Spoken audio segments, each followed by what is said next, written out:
I saw this video yesterday and something told. All right, what's going on, young blood? Let's see if I can deal with some of this what you're talking about. So first and foremost, I'm mixed. If that's I hate that term, but it is what it is, I guess. My mom's black, my dad's white. I didn't meet my dad and my white side of my who I am until I was in my 30s. Don't know them folk. Didn't grow up around them. My dad, my biological dad, died a couple years ago. I spoke to a few of my sisters, but it really didn't go anywhere. Have never met any of my biological brothers on my dad's side. Now, do I have a biological brother and sister, stepbrother and sister on my mom's side? Different dad, same mom. But biologically, through my dad, I've never met the white side of my family. I've spoken to them, but never been around them. But let me try to deal with some of the stuff that you touch on in your video. The first thing that you talk about is picking a side. Now, obviously, I didn't have a choice. Like, I grew up culturally black. My mom was black. My environment was black. The majority of my influence and tutelage as a person came from black people. I went to mostly black schools, lived in mostly black environments. So who and what I am in terms of identification is a black man. And then I'm a bit darker than most mixed people, if you will. Because my mother was pretty dark, and after I actually met my father, he's a darker white man. So it's one of those things where, me personally, I can't say picking a side was a thing for me. I didn't have a choice. Now, I do know, like, most of my friends and the few family members that are mixed, most of them, all of them that I can think of, they all favor being black. They all identify as being black. I can't think of any of them that identify as being white. Even though some of them, in time past, back in the day, probably could, but in this day and time that we live in, none of them identify as white in the environments that they are in. So I don't know if picking a side is a thing, really. Because even in those situations where the mom is white, I had a real close friend of mine when I was in the Marine Corps. His mom was white. His grandma, his nana, who pretty much raised him, was white. He identified as black, even though the primary parent in his life was white. So I don't know, again, if that's a thing. I can't speak to it a whole lot because that wasn't my experience.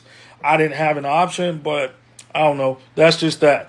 The next thing you touch on is you said relinquishing the rights to the other race. Again, don't necessarily know if that's a thing. And I would not use the word rights. I probably would use the word privilege. Because I think even you as a fair-skinned man, or, like my homeboy that I was speaking about in the military, you and him about the same complexion. My daughter, very fair-skinned. My cousin, very fair-skinned. I don't think any of y'all would walk into one of these good old boy establishments and anybody would confuse y'all as being white. I don't think that's going to happen. Not in the world that we live in. I think if nothing else, they might think that you're Latino, maybe not black, but maybe Latino. And so in that case, yeah, I don't think you're going to be seen as white. So in terms of the privilege, I think the only privileges that come with it are all textual. You know, the way we speak, the way we dress, do our hair. You know, unfortunately, the use of the N-word. This is why Drake can get away with using the N-word, because textually, you know, from a contextual standpoint, you know, people identify him as being black, even though his mom is white. So again, I don't know if the privilege is a thing. Like, I don't think you make much choice about that. Even if you are one of those that grew up in an all-white environment. But in my experience, those examples are way more rare than the examples of where you have a mixed child, again, to use that stupid word, where more often than not, they're culturally black or culturally other than white. The next one I can kind of I can kind of connect to the experience of racism or experience with racism.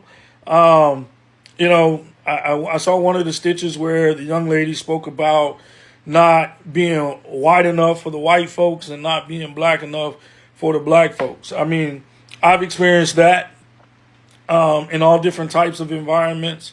But I think at a certain point you get to a place where, you know, you take it as it comes. You know, I am what I am. I'm Tez Warren first.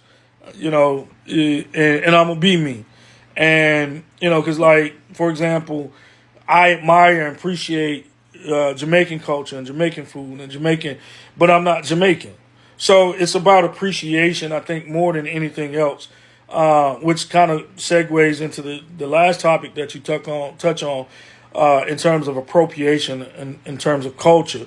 You know, if you remove all the skin color stuff, long as you're doing it genuinely and you're not fetishizing or perverting the culture, I mean, it is what it is. To each is his own. You know, white women wearing cornrows, black women wearing blonde hair, blue eyes.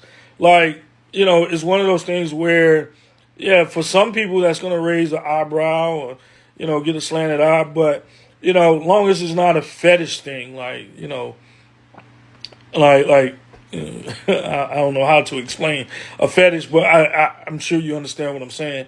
It's one of those things where to each is his own, I guess is what I'm getting at. So I hope that touches on everything that you talked about. You know, that's my experience with it. Again, I don't call myself mixed or what's the other word that they use? Mixed or biracial. I'm black, man. Yeah, you know, yeah. My wife laughing. And so, and just the one last thing for that person who video you were responding to. Yeah, I don't know if I would go as far as to say that she don't have a place to say anything, but I absolutely get how you could be looking at her like, what the hell are you talking about? Like, yeah, because if you've not lived this life or have had this experience, like, yeah, come on, man. So that's it for now. I'm Brother Tez Warren. Peace.